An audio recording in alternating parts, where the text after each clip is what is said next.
நேத்து கேட்கறதுக்குன்னு 1008 கேள்வி இருந்துச்சு. அதெல்லாம் ஊட்டி எதுக்கு டாஸ்க் சீரியஸாவே புரியல. சாண்ட்ராட்ட கேள்வி எல்லாம் நல்லா தான் கேட்டாரு, ஆனா பதில் வரல அப்படின்னோடனே இதுக்கப்புறம் உன்கிட்ட பேசுறது வேஸ்ட்டுமா அப்படின்னு உட்கார வச்சிட்டாரு. அப்ப பதில் பேசாம இருந்தா கேள்வி கேட்காம சும்மா உட்கார வச்சிருவீங்க அப்படின்னா இந்த ஸ்ட்ராட்டஜியை எல்லாருமே ஃபாலோ பண்ணுவாங்களே. பட் மக்கள் நிறைய பேர் சொன்னாங்க விஜய் சேதுபதி கேட்க மாட்டாரு, அவர் சாண்ட்ராக்கு சப்போர்ட் தான் பண்ணுவாருன்னு சொல்லி. ஆனா நான் உங்க மேல நம்பிக்கை வச்சேன், கண்டிப்பா என் தலைவர் கேட்பாரு அப்படின்னு. கடைசியில இப்படி பல்ட்டி அடிச்சிட்டீங்களே.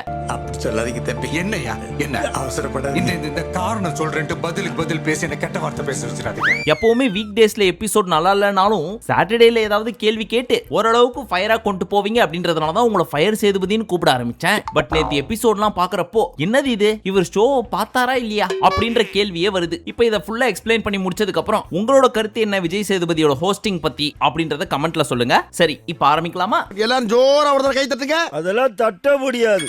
ரைட் விடு. ஸ்டார்டிங்ல இந்த ஆதிரி எபிலேட்டர் யூஸ் பண்ணிட்டு இருந்தாங்க. டை எதுவா இருந்தாலும் தமிழ்ல பேசு அப்படின்னு ஒரு சிலர் கடுப்பாவீங்க. அந்த மாதிரி தான் நானும் கடுப்பானேன். ஏன்னா இது பொண்ணுங்க சம்பந்தப்பட்ட மிஷின் போல இருக்கு, நமக்கு தெரியாது. நமக்கு தெரிஞ்சதெல்லாம் ட்ரிம்மர், ரேசர், காது கொடையிற பட்ஸ். அதை தாண்டி இவங்க என்னென்னவோ சொல்றாங்க. அதுக்கப்புறம் விஜய் சேதுபதி சாரும் நம்மள மாதிரியே கேட்டாரு என்னங்க அது அப்படின்னு. அதுக்கப்புறம் தான் சொன்னாங்க நம்மள மாதிரி பொண்ணுங்களுக்கு மூஞ்சில முடியலனாலும் லைட்டா குட்டி குட்டியா இருக்கும்ல முடி, அதெல்லாம் புடுங்குற மிஷினா. இதுக்கு பேரு லேட்டஸ்ட் டெக்னாலஜி மிஷின். அந்த மிஷினை போட்டு புடுங்கணும் அப்படின்னா அதுக்கு பிளக் பாயிண்ட் வேணும் போல இருக்கு. ஆனா அது பாத்ரூம்ல இல்லை, பட் பெட்ரூம்ல இருந்திருக்கு. அதனால அங்க பிளக்க போட்டு முடிய புடுங்கிட்டு இருந்தாங்க. அது கீழே விழுந்துட கூடாது என்பதற்காக கீழே ஒரு டவலையும் போட்டிருக்காங்க. பட் இதை பார்த்த வினோத், ஏமா பண்றதுதான் பண்றேன், பாத்ரூம்ல பண்ண வேண்டியதானே, இங்கெல்லாம் கீழே முடி விழும்ல. அண்ணே நாங்க அதெல்லாம் பண்ணுவோம், ஆனா அங்க பிளக் பாயிண்ட் இல்லையே, வாங்கி கொடுக்குறீங்களா? வந்து காசு கொடுப்பான். அண்ட் உங்களுக்கு இருக்க மாதிரி கொத்தான முடியலாம் எனக்கு கிடையாது, கொஞ்சம் கொஞ்சமா குட்டி குட்டியா இருக்கும், அதுவும் டவல்ல தான் விழும் அப்படின்னு சொன்னாலும் நம்ம தலைவர் கோவப்பட்டு குட்டி முடியா இருந்தானே பெரிய முடியா இருந்தானே முடி தானே அப்படின்னு கத்திருக்காரு போல இருக்கு. அவருக்கு சப்போர்ட்டா கனி வேற வந்திருக்காங்க. சோ எல்லாரும் எனக்கு அகைன்ஸ்டா பேசுறீங்கல அப்படின்னு பயங்கரமா அழுவ ஆரம்பிச்சிட்டாங்க. பாவம் ஆதிரை பக்கம் நியாயம் இருக்க மாதிரி தான் தெரியுது. அவங்களும் எங்க போய் புடுங்குவாங்க? கோபம் வர்றது நியாயம் தான். நியாயப்படி என்ன சொல்லிருக்கலாம், சரி புடுங்கறதா புடுங்குற, புடுங்கி முடிச்சதுக்கு அப்புறம் கிளீன் பண்ணி விட்டு போ, ஒரு வேளை கீழே இருந்துச்சுன்னா அப்படின்னு சொல்லி முடிச்சிருந்தா ஓகே. அதை விட்டு எதுக்கு இங்க புடுங்கின, இங்கெல்லாம் புடுங்க கூடாது அப்படின்னு அவங்க தரப்பு நியாயத்தை கேட்காமலே நீ தப்பான வந்தே அப்படின்னு காதல் சடுகுடு படத்துல பிரகாஷ் ராஜ் சொல்லுவார் தெரியுமா, விக்ரமா பார்த்து அந்த மாதிரி சொல்ல ஆரம்பிச்சிட்டாரு. அந்த மூஞ்ச பார்த்தாலே அடிக்கணும்னு தோணும் போல இருக்கு எல்லாருக்கும். ஏன்னா வினோத் அடிச்சாரு ஓகே, இந்த பீஸ் சம்பந்தப்பட்ட மேட்டர் அப்படின்னு உடனே சுத்தி ஒரு கேங்கே இந்த பீஸ் அடிக்க ஆரம்பிச்சிச்சு. அம்புட்டு வெறி அதெல்லாம் பார்த்தாலே அடிக்கணும் போல இருக்குன்ற. அட நம்பியா, பார்த்தாலே அடிக்கணும் போல இருந்துச்சு. பார்த்தாலே எப்பறம் ஒருத்தனை பார்த்தா அடிக்கணும் போல தோணும். பாரு வர தம்பி. அடுத்து நைட் ஆனதுக்கு அப்புறம் சாண்ட்ரா போய் படுத்துட்டாங்க வெளியே, எப்பவும் போல. ஏன்னா உள்ள எல்லாரும் கச்ச கச்சன்னு பேசிட்டே இருப்பாங்கல்ல, அதனால பேச ஆரம்பிக்கிறதுக்கு முன்னாடியே போய் படுத்துட்டாங்க போல இருக்கு. ஆனா முந்தானேத்தோ வெள்ளிக்கிழமை, சனிக்கிழமைக்கு எல்லாருமே முன்னாடியே பேக் பண்ணி வைக்கணும். அதனால கமரு என்ன பண்ணாரு, அப்படியே பொறுமையா ஜிப்பை ஓபன் பண்ணி அங்க இருக்கிற ஜட்டி, பனியன், ஷூ எல்லாத்தையும் எடுத்து உள்ள பேக் பண்ணி வச்சிட்டு இருந்தாரு. அதுவும் எப்படி, ரொம்ப ஸ்லோவா. மெல்ல மெல்ல. பட் அந்த சவுண்ட் அக்கா கேட்ட உடனே குடுகுடுன்னு அந்த ஏரியால இருந்து ஏஞ்சி போய் வேற ஒரு இடத்துல படுத்துக்கிட்டாங்க. இதுக்கு நம்ம விஜய் சேதுபதி பின்னாடி கேட்டதுக்கு ஒரு பதில் சொன்னாங்க பாருங்க. நான் ஏன் அங்க இருந்து ஏஞ்சி போனேன்னா அவருக்கு டிஸ்டர்ப் ஆக கூடாது அப்படின்றதுக்காக தான் ஏஞ்சி போனேன் அப்படின்றாங்க. ஏமா இந்த சத்தம் கூட கேட்க கூடாது அப்படின்னா உலகத்துல 1008 சாமியாருங்க இருக்காங்க, அந்த சாமியாருங்க எல்லாருமே இங்கு பேசக்கூடாது அப்படின்னு சொல்லிட்டு ஒரு இடத்திட்ட மட்டும் தியானம் பண்ணுவாங்க. அந்த மாதிரி இடத்துல போய் உட்காந்துக்குங்க, கப் சிப்புன்னு இருக்கும். ஐயோ அங்கேயும் மூச்சு விடுற சத்தம் கேட்குமே. என்ன சங்கதியா? இல்லப்பா இது ஆட்டோ இல்ல, என்ன கலாய்க்கிறேன் என்ன?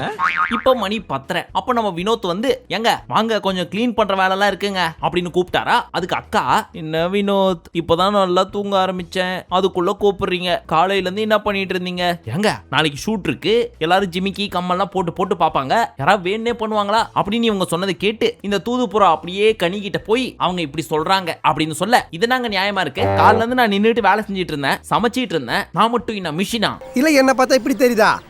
பிச்சு போடுவோம் பிச்சு. இங்க இப்ப எல்லாம் கிளீனா இருக்கே, இப்ப மட்டும் இனிக்குதா? ஒருவேளை இது பண்ணாம இருந்தா பிக் பாஸ் கேள்வி கேட்பாரு, யாருக்கு பதில் சொல்வீங்க அப்படின்னு கத்திட்டு இருக்கிறப்போ அக்கா என்ன பண்றாங்க, வெளியே ரொம்ப குளிருது, அதனால அந்த தலகாணியும் பெட்ஷீட் எடுத்துன்னு போய் நம்ம படுத்துருவோம் அப்படின்னு எடுத்துட்டு போயிட்டு இருக்காங்க. அடுத்த பிரச்சனை இவருக்கு இங்க ஸ்டார்ட் ஆகுது. பிக் பாஸ் சைட்ல இருந்து சொல்லிருப்பாங்க போல இருக்கு வெளியே தூங்க கூடாது அப்படின்னு சொல்லி. ஆனாலும் அக்கா போய் அங்கேயே படுக்க, எங்க எங்க எங்க எங்க என்ன போட்டு இப்படி சாவடிக்கிறீங்க, அதான் வெளியே படுக்க கூடாதுன்னு நோட்டீஸ் வந்துருச்சு, அதுக்கப்புறம் ஏன் அங்க படுக்கிறீங்க, அப்ப நான் எங்க தான் படுக்கிறது, பேசாம என்ன வெளில அமிச்சிருங்க அப்படின்னு சொல்றது கேட்டு நம்மளால என்ன பேசுறதுனே தெரியாம அமித்த கூப்பிட்டு, டேய் இவன் வேற என்னை ரொம்ப டார்ச்சர் பண்றான்டா. அமித் வேலை இருக்கு அமித், எல்லாரும் வேலை செஞ்சுட்டு படுக்கிறாங்க அமித், நான் என்ன பண்றது அமித், அவங்ககிட்ட போய் அமித் என்னன்னு சொல்ல முடியும் அமித் அப்படின்னா அமித்தை போட்டு அமுத்துன்னு அமுத்துறாரு. இப்ப இந்த அம்மனிக்கு 10 மணிக்கெல்லாம் தூங்கணும் அப்படின்னா எனக்கு என்ன வேலை இருக்கு, நான் போய் தூங்க போறேன், ஏதாவது வேலை இருந்தா சொல்லுங்க இல்லைன்னா கிளம்புறேன் அப்படின்னு சொல்லிட்டு அதுக்கப்புறம் படுத்தா பரவாயில்ல, நான் போய் படுத்துருவேன், எந்த வேலையும் செய்ய மாட்டேன் அப்படின்னு இந்த வாரத்தோட ஸ்டார்டிங்ல இருந்தே அம்மனி பீரியட்ஸ் ஒரு காரணம், பிரஜன் போனது ஒரு காரணம், திவ்யா கடுப்பேத்தினது ஒரு காரணம், லோன்லியா இருக்கிறது ஒரு காரணம், பசங்களை பிரிஞ்சிருக்கிறது ஒரு காரணம், இப்படின்னு வரிசைய காரணத்தை மட்டுமே அடுக்கிட்டு போறாங்க தவிர்த்து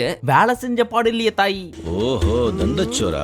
இப்ப கனி சொல்லியிருந்தாங்கல்ல கால்ல இருந்து நானும் தான் சமைச்சேன் அப்படின்னு சொல்லி, அதுக்கு சாண்ட்ரா என்ன சொல்லியிருந்தாங்கன்னா ஒரு வேளை தான் சமைச்சாங்க அதுக்கு இவ்வளவு பேச்சா அப்படின்னு சொல்லியிருப்பாங்க போல இருக்கு. இத வினோத் எப்படி சொன்னாருன்னா டிஃபன்லாம் செய்ய கூட இல்ல அப்படின்னு சொல்றது கேட்ட உடனே வினோத் இங்க பாருங்க என்ன கத்த வைக்கிறீங்களா பேச வைக்கிறீங்களா எதுக்கு வார்த்தையை ட்விஸ்ட் பண்றீங்க அப்படிலாம் நான் சொல்ல கிடையாது, சொன்னதை மட்டும் சொல்லு, தேவையில்லாம ஏதாச்சும் பேசுறேன். ஒரு வேளை தான் சமைச்சிருக்காங்கன்னு தான் சொன்னேன். அதே மாதிரி நான் இங்க வந்து தூங்குறதுக்கும் அவங்க சத்தமா சிரிச்சு பேசுறாங்க அப்படின்றது தான் சொன்னேன். சரிங்க உள்ள வந்து படுங்க, ஏங்க உள்ள கத்தி சிரிச்சிட்டு இருக்காங்கன்னு சொல்றேன், உங்களுக்கு எல்லாம் புரியுமா புரியாதா? சிரிக்கிறவங்களை சிரிக்காதுன்னு எப்படிங்க சொல்ல முடியும்? இது நம்ம வீடு இல்லைங்க, பொது வீடுங்க, இது என் வீடு இல்ல போதுமா? நான் உங்களுக்கு எதுவும் பண்ணல, என்ன விட்டுருங்க, என்னதான் உங்களுக்கு இப்ப பிரச்சனை? உள்ள வந்து படுக்கணுங்க அவ்வளவுதான், முடியாதே அப்படின்னு தலையில அடிச்சுக்கிட்டாங்க.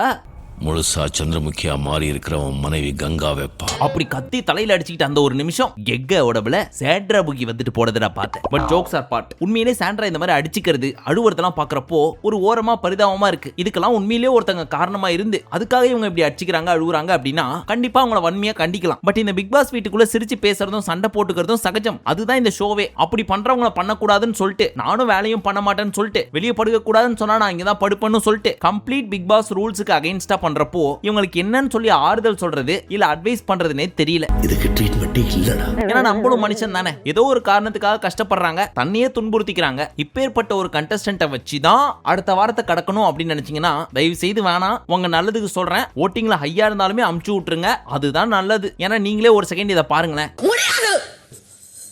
நோட்டீஸ் வந்திருக்கு இங்க படுக்க கூடாதுன்னு. என்ன கொடுமை சரவணன். இத பார்த்த கனி இது என்னது, இது நம்ம வேலை தானே செஞ்சிட்டு இருக்கோம், அதுக்கு இப்படி கத்தி எழுதா என்ன பண்றது, எனக்கு கஷ்டமா இருக்கு அப்படின்னு பேசிட்டு தான் இருந்தாங்க. உடனே இந்த விக்ரம் போய் சரி சரி சரி ஃபீல் பண்ணாதீங்க, ஓகே ஓகே இட்ஸ் ஓகே அப்படின்னு கட்டி பிடிச்சி ஆறுதல் பண்றாராம். எப்பா தயவு செய்து இவருக்கு ஒரு அவார்டு கொடுங்க, உலகத்திலேயே ரொம்ப நல்லவர் விக்ரம் அப்படின்னு சொல்லி. அதான் அவார்டு வாங்கிட்டல, அப்புறம் என்ன அண்ணாந்து படுத்துன்னு ஹாலிவுட் ஆர்டிஸ்ட் மாதிரி நடிக்கிற. அப்பப்போ இவங்களுக்கு பிடிச்சவங்க எமோஷன் ஆனா பொங்கிடுறாரு. எமோஷன் ஆனவங்க அழுவுறதுக்கு முன்னாடி இவர் கரெக்டா கண்டுபிடிச்சி இட்ஸ் ஓகேடா ஒண்ணும் இல்ல அப்படின்னு கட்டி பிடிச்சிக்கிறாரு. ஆனா தெரிஞ்சோ தெரியாமலும் இந்த சபரி பீஸ் என்ன பண்ணிச்சு, நீ மட்டும் ஏன் சும்மா இருக்க, வா கமருதீன் நம்ம 2 பேர் கட்டி பிடிச்சிக்கலாம் அப்படின்னு கட்டி பிடிச்சி கலாய்ச்சிட்டு இருந்தாங்க. இப்ப பயங்கரமா கத்திட்டு இருக்கிற சாண்ட்ராவை சமாதானப்படுத்துறதுக்காக திவ்யா வந்தாங்க. திரும்பி பார்த்தா ஒரு கேங்கே நிக்குது. அப்ப சாண்ட்ரா எக்ஸ்பிளைன் பண்ணிட்டு இருந்தாங்க, இந்த மாதிரி நான் படுத்திருந்தேன்னா பெட்டியை பேக் பண்ற சத்தம் வந்துச்சா, அதனால நான் ஏஞ்சி வெளியே வந்துட்டேன் அப்படின்னு சொல்லிட்டு இருக்கிறப்போ கமரு கடுப்பாயிட்டாரு. ஏங்க சத்தம் இல்லாம எப்படிங்க பேக் பண்ண முடியும், இதுனா உங்க ஊடா, உங்க வீட்டுல கத்திட்டா இருப்பீங்க, அப்ப நீங்க உங்க வீட்டுல கத்திட்டு இருப்பீங்களா அப்படின்னு அவங்களும் கத்த. ஏங்க வெளியே படுக்க கூடாதுன்னு சொல்றாங்க, அதனால தானே கேட்க வந்தோம். வெளியே படுக்க கூடாதுன்னா எங்க படுக்கிறது, என்னங்க உங்க பிரச்சனை? 13 பேர் இருக்கோம், அட்ஜஸ்ட் பண்ணிட்டு தான் போனோம். இந்த மாதிரி அட்ஜஸ்ட் பண்ணி தான் தேசமே இந்த நிலைமையில இருக்கு. வேற என்ன பண்ண சொல்றீங்க? இப்ப நான் ஏதாவது பிரச்சனைன்னு உங்கள்கிட்ட வந்து சொன்னா நீங்களா வந்து நின்னுக்கிட்டியா என்ன பிரச்சனைன்னு கேட்டா நான் உங்களை எல்லாம் கூப்பிட்டேனா அப்படின்னு கத்திட்டு இருக்காங்க. சரி இந்த பீஸை தான் மாத்த முடியல, விட்டுட்டு போய் தொலைவோம், ஒரு டைம் தான் சொல்ல முடியும். கேட்கலையா சனிக்கிழமை விஜய் சேதுபதி கேட்கிறப்போ நம்ம சொல்லிக்கலாம், நான் கூப்பிட்டோம் அவங்க வரல, வேலை செய்ய சொன்னோம் செய்யல, பேசினாலே தப்புன்றாங்க இப்படின்னு எல்லாத்தையும் அவர்கிட்ட போட்டு கொடுத்து அவர் தலையில மொத்தமா தூக்கி வச்சிருந்தீங்கன்னா சாண்ட்ரா முகியும் பவானியும் பேசிக்க போறாங்க. சிம்பிளா இந்த மாதிரி முடிக்காம வளவள நிறுத்திட்டு இருக்கீங்கப்பா. அதெல்லாம் இந்த ஊர்ல எவனுக்கு தெரியுது, ஐடியா இல்லாத பசங்க. இப்ப சாண்ட்ராக்கு சப்போர்ட்டா திவ்யா வர, சாண்ட்ரா பிரச்சனை திவ்யா வினோத் பிரச்சனையா மாற, இதுங்க 2 முறைச்சிட்டு ஒரு ஓரமா போய் உட்காந்துக்குச்சிங்க. அதுக்கான காரணம் எல்லாம் கேட்காதீங்க, உலகமாக சப்ப காரணம் தான், அதை எக்ஸ்பிளைன் பண்ணுமா? நான் என்ன சொல்ல வரேன்னா, இப்ப மணி 1:15 நான் உங்கள்கிட்ட இப்ப பேசிட்டு இருக்கிற டைம். அந்த டைம்ல மறுபடியும் சாண்ட்ரா முகி பயங்கரமா அழுவ ஆரம்பிச்சிட்டாங்க. இப்ப மணி 1:55 பேசி டயர்ட் ஆகி மில்க் பிக்கிஸ தண்ணியில தொட்டு சாப்பிடுற டைம் எனக்கு. அந்த டைம்ல தூக்கம் வராம ஏஞ்சி பார்த்துட்டு உள்ள போய் படுத்துக்கிட்டாங்க. அப்படி வா வழிக்கு பிக் பாஸா கொக்கா, என் ரூல்ஸை மதிச்சு தானே ஆகணும் அப்படின்னு பிக் பாஸ் பெருமைப்பட்டு இருப்பாரு. உங்களுக்காக பயந்தெல்லாம் கிடையாது, வெளியே ஓவர் கொசுக்கடி மற்றும் குளிர், அதுக்காக தான் உள்ள போய் படுத்தாங்க. இப்ப நம்ம தலைவர் வந்த உடனே சாண்ட்ரால இருந்து ஸ்டார்ட் பண்ணுவோம்னு சொல்லி அங்க போட்டாரு புள்ளையார் சுழிய. என்ன சாண்ட்ரா என்ன பிரச்சனை, ஏன் அழுதுட்டே இருந்தீங்க, என்ன நடக்குது அப்படின்னு சைக்காட்ரிஸ்ட் மாதிரி கேள்வி கேட்க, நீ என்னவா ஆகற யோசி, மண்டியை வெடிக்கிற போல வலிக்கும். சரி அதுக்கப்புறம் இல்ல சார், நான் பிரஜன் போனதுல இருந்து ஒழுங்கா தூங்கல, ரொம்ப டிஸ்டர்ப் ஆயிருக்கேன். ஒன் பை ஒன்னா ஒரு பிரச்சனைகள் வருது. இதெல்லாம் சேர்ந்து தான் சார் நான் இப்படி ஆயிட்டேன். சரிமா, நீ எங்க தூங்குவ?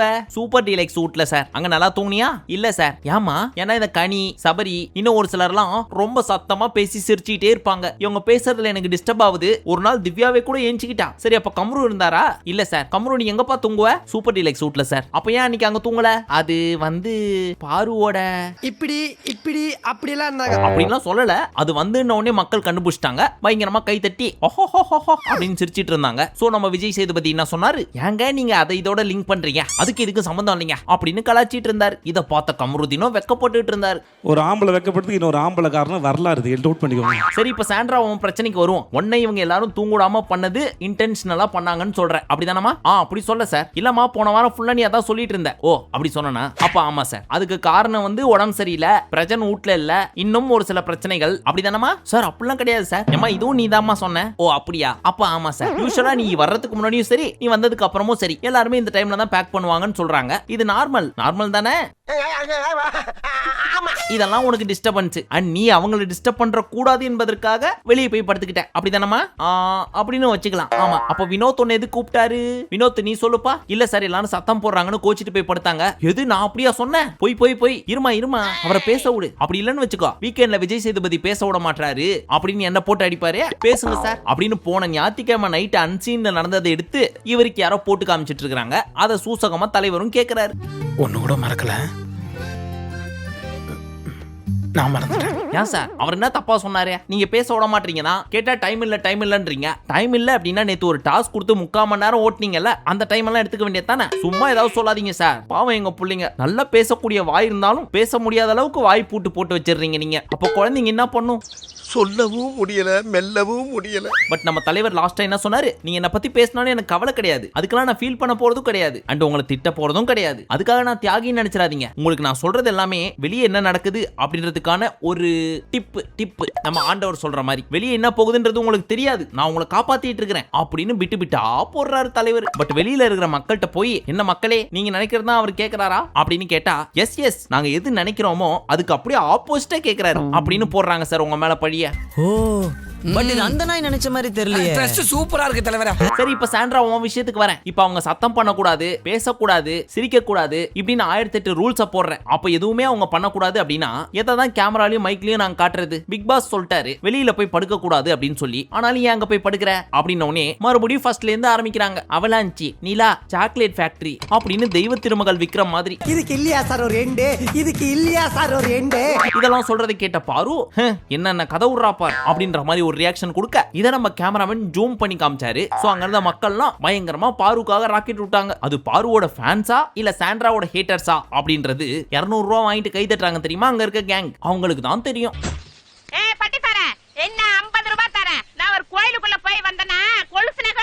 இப்ப நம்ம கம்ரு என்ன சொன்னாரு? சார் ஸ்கூல் மாதிரி நடத்திட்டு இருக்காங்க சார், நிம்மதியா சிரிக்க முடியல, பேச முடியல, பேக் பண்ண முடியல, ஏதோ எங்களை போட்டு கண்ட்ரோல் பண்ற மாதிரியே இருக்கு சார் இப்படின்னு வரிசையா அடிக்க வைக்க, இப்போ சொல்லுமா சாண்ட்ரா, உன்னை தாண்டி 12 பேர் தூங்கி இருக்காங்க, நீ மட்டும் தான் நோயின்னு ஒரு கம்ப்ளைண்ட்டை வச்சுக்கிட்டு பிக் பாஸ போட்டு டார்ச்சர் பண்ணிட்டு இருக்க. அவங்க இதெல்லாம் பண்ணணும் பண்ணக்கூடாதுன்னு சொல்றதுக்கு நீ யாரு? அந்த சட்டத்தை போடுறதுக்கு நீ யாரு? யாரா நீ? யாரு?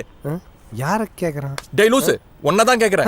ஸ்கூல் டாஸ்க் நடந்துச்சே, அதுல இருந்த வார்டன் கூட இப்படி நடந்துக்க மாட்டாங்கம்மா. இந்த ஷோவை பார்க்கணும்னு சொல்லி காசு கொடுத்து சப்ஸ்கிரைப் பண்ணிருப்பாங்களே மக்கள், அவங்களுக்கு நாங்க என்ன காட்டுறது? நீ இந்த மாதிரி எல்லாரையும் பேசக்கூடாதுன்னு சொன்னா நீ தூங்கிட்டு இருக்கிறது வேணா காட்டட்டுமா அப்படின்னு கேள்வி மேல கேள்வி கேட்டாலும் சாரி நான் பேச மாட்டேன், மௌன விரதம் அப்படின்னு புரியாத மாதிரியே பார்த்துட்டு இருந்தாங்க. ஏமா தயவு செய்து பதில் சொல்லுமா, 2 மணி நேரமா நிக்கிறேன், கால்லாம் வலிக்குது. அடுத்த விஷயத்துக்கு போவோம். இங்க பாரு, இது உன் ஊரு கிடையாது, இந்த வாரம் பூரா அழுதே சாதிச்சிட்ட, அது எப்படி நீ அழுவுறத மட்டுமே பார்த்துட்டு இருக்க முடியும் அப்படின்னு கேள்வியை மாத்தி கேட்டாலும் நான் தான் அப்பவே சொன்னனே மௌன விரதம் அப்படின்ற மாதிரி பார்க்க, இப்படி குறுகுறுன்னு பாத்தீனா நான் உன்னை பார்த்தா நீ என்ன பாக்குறது எனக்கு தெரியும். இருமா பிரேக் போயிட்டு வந்து உன்னை கேள்வி கேட்கறேன், டயர்டா இருக்கு அப்படின்னு போனாரு. போயிட்டு வந்து அந்த கேள்வியை கண்டினியூ பண்ணுவாருன்னு பார்த்தா அடுத்து கேப்டன்சி எப்படி இருந்துச்சு அப்படின்னு அதுக்கு ஜம்ப் அடிச்சுட்டு போயிட்டாரு. ஐயா அவ்வளவுதானா, சாண்ட்ராட்ட உங்க கேள்வி முடிஞ்சிச்சா அப்படின்ற மாதிரி தான் இருந்துச்சு. ஏன்னா உனக்கு முற்றுப்புள்ளி வைக்காம கமாலியே விட்டுட்டு அடுத்த டாபிக் போயிட்டாரு.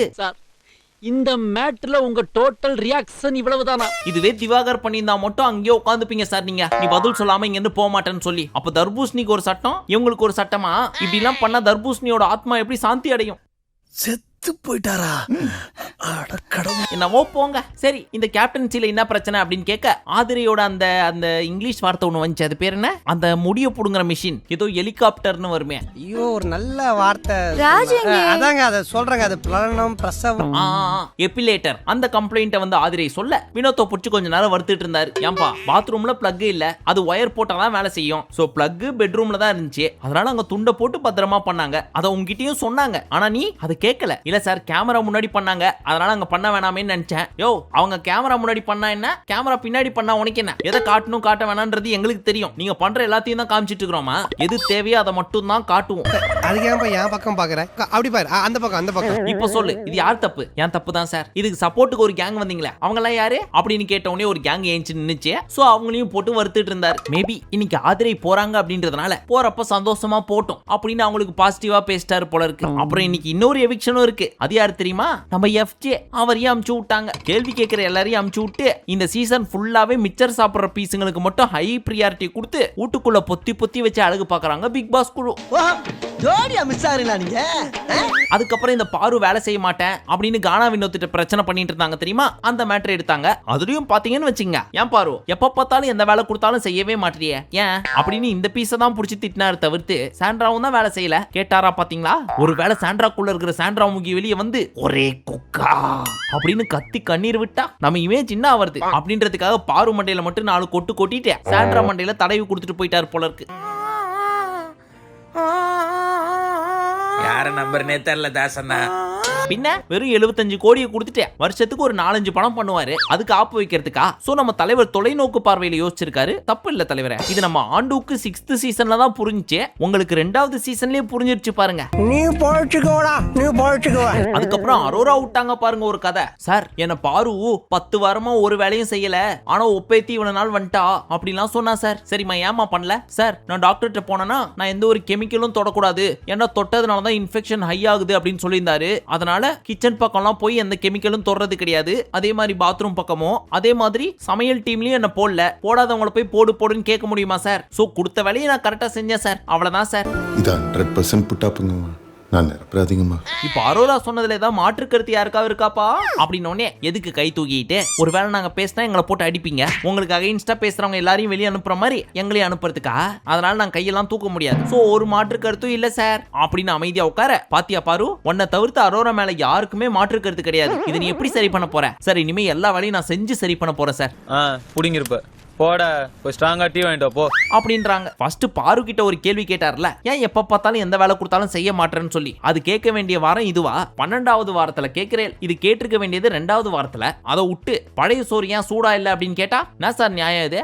நேரங்க உனக்கே நல்லா இருக்குதா? இன்னொன்னு, உங்களுக்கும் பிக் பாஸ்க்கும் அரோரா செல்ல பிள்ளை. அதனால அவங்க வாயை திறந்தாலே அடடா என்ன அற்புதமா பேசுறா. வர வர நீங்க நல்லா பேச ஆரம்பிச்சிட்டீங்க. இந்த மாதிரி நீங்க ஃபர்ஸ்ட்ல இருந்தே பேசிட்டு இருந்தா எப்படியாவது என்னோட பர்சனல் இன்ஃப்ளூயன்ஸ் எல்லாம் யூஸ் பண்ணி உங்களை டைட்டில் வின்னர் லெவலுக்கு கொண்டு போயிருப்பேன். இப்ப பேசுறீங்க, பட் பரவாயில்ல, டாப் 5லயாவது கொண்டு வந்துடுறேன் அப்படின்னு மைண்ட்ல வச்சுக்கிட்டு வாயாலேயே பரிசு மழையா கொடுப்பீங்க. இதெல்லாம் இன்னைக்கு நேத்தா பாக்குறோம். காலங்காலமா தொண்டு தொட்டு நடக்கக்கூடிய ஒரு சம்பவம். அடுத்து உங்களுக்கு ஒரு டாஸ்க். அது என்ன தெரியுமா?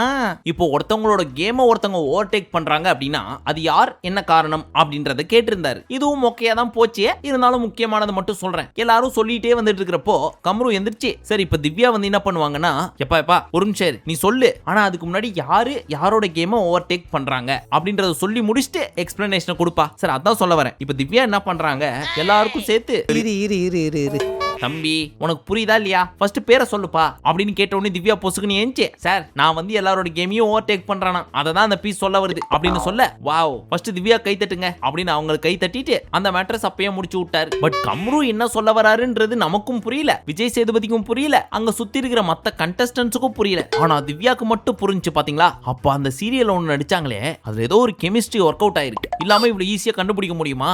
அந்த ஒரு பொண்ணு தான் அதா இல்ல இந்த பொண்ணு தான் இதா இல்ல ரெண்டுமே சேர்ந்து அது இதா? அடுத்து இந்த சாண்ட்ராவோட தலைவலி மேட்டர் வந்துச்சு. அதை நம்ம விக்ரம் கரெக்டா போட்டு கொடுத்துட்டாரு. சார் சாண்ட்ரா என்கிட்ட என்ன சொன்னாங்க, திவ்யாக்கு தலைவலிலாம் கிடையாது, கனி ஏமாத்திட்டு ஜெயிலுக்குள்ள போகாம சுத்திட்டு இருந்துச்சுல, அந்த மாதிரி அவ சுத்தறதுக்காக தான் தலைவலின்னு ஒரு பிட்ட போட்டா அப்படின்றத சொல்ல, சார் நான் அப்படிலாம் சொல்லவே கிடையாது, இதெல்லாம் போய். ஏமா நீ சொன்னது தெளிவா இங்க வந்துச்சு, நாங்க வேணா உனக்கு குறும்படம் போட்டு காட்டவா? சார் நான் சொல்லியிருந்தாலும் சொல்லியிருப்பேன் சார், இருக்கலாம் அப்படின்னு டப்புன்னு மாத்திட்டாங்க அம்மனி. சார் சாரி எல்லாத்தையும் மாத்த நினைக்கிறா சார். அதுக்கப்புறம் என்ன நடந்துச்சுன்னு சொல்ல போறதுக்கு முன்னாடி எபிசோட் எண்டுல போய் திவ்யா கேக்குறாங்க ஏங்க அப்படி சொன்னீங்க அப்படின்னு. அதுக்கு அக்கா என்ன சொல்றாங்க, பிரசன்ட் போனதுல இருந்து நான் நானாவே இல்ல, மாத்தி பேசுறேன், என்ன பேசுறேன்றதே மறந்துடுறேன், ஃபண்டமெண்டலி சம்திங் இஸ் ராங்டா அப்படின்னு. கண்டிப்பா நீ புருடா விடுறன்னு தெரியுது, இருந்தாலும் என்ன பண்றது அப்படின்றது கன்ஃபார்மா திவ்யாவோட மைண்ட் வாய்ஸ் அண்ட் நம்மளதும் கூட. கரெக்டா? கரெக்ட் தான், புரியுது. அதுக்கப்புறம் இந்த மேட்டர் விஜய் சேதுபதி போட்டு டீடைலா நோண்ட, சார் தலைவலிக்கல அப்படின்றது நானா சொன்னது சார், ஏன்னா அவ டேப்லெட் போடல, அதை வச்சுட்டு நான் சொன்னேன் அப்படின்னு சொல்ல, அவ்வளவுதாமா எல்லாருக்கும் புரிஞ்சா, கிளியரா, உட்காருங்க உட்காருங்க அப்படின்னு உட்கார வச்சிட்டாரு. தலைவரே என்னது இது, அங்கேயே ஃபுல் ஸ்டாப் வைக்காம ஒரு கமா இருக்கு, இங்கேயும் கமாலே முடிச்சிட்டீங்க, பட் கமா வைக்க வேண்டிய ஏகப்பட்ட கண்டஸ்டன்ட்ஸ்க்கு முற்றுப்புள்ளி வச்சிட்டீங்க, சாண்ட்ராக்கு மட்டும் கமாவே போட்டுட்டு இருக்கீங்க. நான் ரங்கா நியாயமா இது? தம்பி விடுப்பா, இதெல்லாம் அப்படிலாம் விட்டுற முடியாது மேடம், அப்படிலாம் விட்டுற முடியாது. அடுத்து இந்த எஃப்ஜே பையபுல என்ன சொல்லிச்சு, சார் கம்ரு கேம பாரு ஓவர்டேக் பண்ணிட்டு போயிட்டு இருக்கா சார், ஏன்னா இந்த தலை டாஸ்க் அப்புறம் கம்ரு பண்ணது தப்பு, எனக்கு அவன் அப்படி பண்ணிருக்க கூடாது அப்படின்னு ஒரு கில்ட் ட்ரிப் கொடுக்க ட்ரை பண்ணா சார். அப்படியா கம்ரு, அவன் சொல்றது உண்மையா சார்? நீங்க வேற, நான்லாம் அப்படிப்பட்ட ஆள்லாம் கிடையாது, என்னெல்லாம் முந்தி வச்சுட்டு போகணும்னு நினைச்சா போட்டு தள்ளிட்டு போயிட்டே இருப்பேன் நானு. அதெல்லாம் உடைய எஃப்ஜே சொன்னது உண்மையா இல்லையா? ஆமா சார் உண்மைதான். அடா பாவி அப்படின்ற மாதிரி பாரு பார்க்க, நீ அப்புறமா ரியாக்ஷன் கொடுத்துக்க, நீ எஸ் சொன்னதுக்கு ஒரு எக்ஸாம்பிள் சொல்லுப்பா அப்படின்னு இவர் கேட்க, சார் அந்த கேம் முடிச்சுட்டு வந்ததுக்கு அப்புறம் நீ எனக்காக நிக்கல, எனக்காக நீ அது பண்ணல, இது பண்ணல, என்னோட பலூனையும் உடைச்சிட்டல, கட்சியே இவங்களை மட்டும் விட்டு மத்த கண்டஸ்டன்ஸோட மட்டும் தான் நான் போட்டி போடணும் இல்ல விளையாடணும் அப்படின்னு நினைக்கிறாங்களான்னு தெரியல சார் அப்படின்னு போட்டு கொடுத்துட்டாரு. நல்ல தம்பி வர வர நல்ல கருத்தா பேசுறாப்புல, ஆனா என்ன பண்றது, சனிக்கிழமை பேசிட்டு திங்கக்கிழமை டு வெள்ளிக்கிழமை மாலை மாலை மாலை அப்படின்னு போயிடுறாரு. என்ன மந்திரம் போட்ட? அதுவா இப்ப பாருவை போட்டு கொடுத்த எஃப்ஜே அப்படியே விக்ரமையும் போட்டு கொடுத்துட்டாரு. சார் சுபிக்ஷாவை ஓவர்டேக் பண்றாரு விக்ரமே, தன்னோட ஐடியாலஜியை ஃபுல்லா அவன் மைண்டுக்குள்ள புகுத்தி இந்த பிக் பாஸ் வீட்டுக்குள்ள வேற யாராவது ரூல்ஸை ஃபாலோ பண்றேன் அப்படின்னு சொன்னா, நீ எல்லாம் ஒன்னும் பிக் பாஸ் ரூல்ஸை ஃபாலோ பண்ணல, இந்த விக்ரம் மட்டும் தான் கரெக்டா ஃபாலோ பண்றான் அப்படின்ற மாதிரி ஒன்னு கிரியேட் பண்றான் சார். இந்த மாதிரியே நிறைய பேரை டவுன் பண்ணி இவன் மேல போக பாக்குறான் சார் அப்படின்னு போட்டு கொடுத்துட்டாரு. இத மைண்ட்ல வச்சுக்கிட்டு எபிசோட்லாம் முடிஞ்சதுக்கு அப்புறம் தலைவர் போய் ஓன்னு ஒப்பாரி வச்சிட்டு இருக்காரு.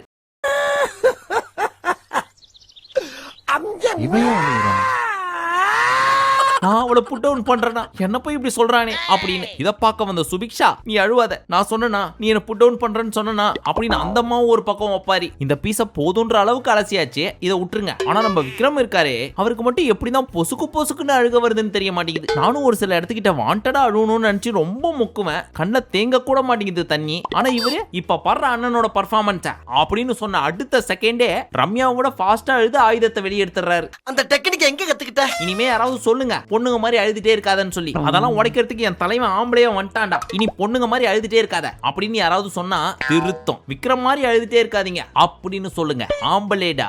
ஏப்பா ஏய், ஒரு ஆம்பளை அழுதுக்கிறீங்க, எல்லாரும் நின்று வேடிக்கை பார்த்துக்கிறீங்க. அடுத்து நம்ம திவ்யாவும் கம்ருவோட கேம் பாரு தான் ஓவர்டேக் பண்றாங்க. ஏன்னா அந்த கேப்டன்சி டாஸ்க்ல ஜெயிச்சிட்டான் அப்படின்றத நான் ஏத்துக்கிட்டு சந்தோஷப்பட்ட அளவு கூட அவளால சந்தோஷப்பட முடியல அப்படின்னு போட்டு கொடுக்க, நம்ம சேதுபதி அவர்களும் புரிஞ்சுக்க கம்ரே, பார்த்து பொழைச்சிக்க அப்படின்னு ஒரு வார்னிங்க போட்டு டாடா பை பை சொல்லிட்டு போயிட்டாரு. இதுக்கப்புறமா இந்த பீஸ் உஷார் ஆகலன்னு வச்சுக்கோங்க, துஷார் மாதிரி வீட்டுக்கு தான் போகணும். ஐயா இப்போ எனக்கு நல்லா புரிஞ்சிச்சுங்க, ஐயா புரிஞ்சிச்சு. ஃபைனலா எபிசோட் முடிய போறதுக்கு முன்னாடி கம்ரு இவங்களை கூப்பிட்டு, இங்க பாரு அந்த வழக்காடு மன்றம் டாஸ்க்ல என்னால என்ன பண்ண முடியுமோ அதுதான் பண்ணேன், ஆனா அங்கேயும் எனக்காக நீ பேசல அப்படின்னு ஒன்ன போட்டேன். சரி விடு, இந்த பலூன் டாஸ்க்ல வந்து நான் உன் பலூனை வெடிச்சிட்டேன் அப்படின்னு சொல்லிட்டு என்ன மறுபடியும் அடிக்கிறேன். இங்க பாரு உன் கேமை நீ ஆடு, என் கேமை நான் ஆடுறேன் அப்படின்னு இதெல்லாம் மைண்ட்ல வச்சுதான் சொன்னேன். உண்மையை சொல்லணும் அப்படின்னா உன் கூட பேசினா நான் நாமினேஷன் லிஸ்ட்ல வந்துருவேன்னு சொல்லி பயந்த நாள் பல உண்டு.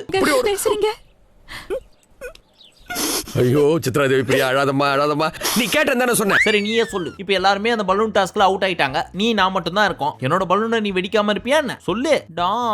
ஆம் இல்லை சொல்லு ஆம், அப்புறம் என்ன அப்படின்னு பாயிண்ட் புடிச்சு பேசுது இந்த பீஸ். இப்ப பாருக்குள்ள என்ன பயம் வந்திருக்குன்னா, இவன் என்ன இப்படிலாம் பேசுறான், நம்ம இவனை இப்படி வளர்க்கலையே, ஒரு வேளை கழட்டி விட்டுருவானோ அப்படின்ற பயம் லைட்டா ஸ்டார்ட் ஆயிருக்கு. போறப்ப நம்ம சேதனை வேற சொல்லி விட்டு போயிட்டார்ல, பார்த்து பொழைச்சுக்கப்பா அப்படின்னு. சோ அடுத்த வாரத்துல காதல் ரத்தாவதுக்கு நிறைய சான்ஸ் இருக்குது, அது பாரு அம்மாவோட கையில தான் இருக்குது. அது என்னன்னு வெயிட் பண்ணி பாப்போம், காத்திருப்போம். சரி ஏற்கனவே சொன்ன மாதிரி இன்னைக்கு டபுள் எவிக்ஷன், அதுல 1 ஆதிரை அண்ட் 2 எஃப்ஜே. பட் உண்மையை சொல்லணும்னா எஃப்ஜே போறதுல லைட்டா எனக்கு வருத்தம் தான். ஏன்னா அந்த பீஸ் மட்டும் தான் ஒரு சில விஷயத்தெல்லாம் தட்டி கரெக்டா கேட்டுட்டு இருந்துச்சு, அதுவும் சமீப காலத்துல. ஆனா அன்னைக்கு தான் பாரியா பாக்குறத கடைசின்னு நினைச்சு கூட பார்க்கல.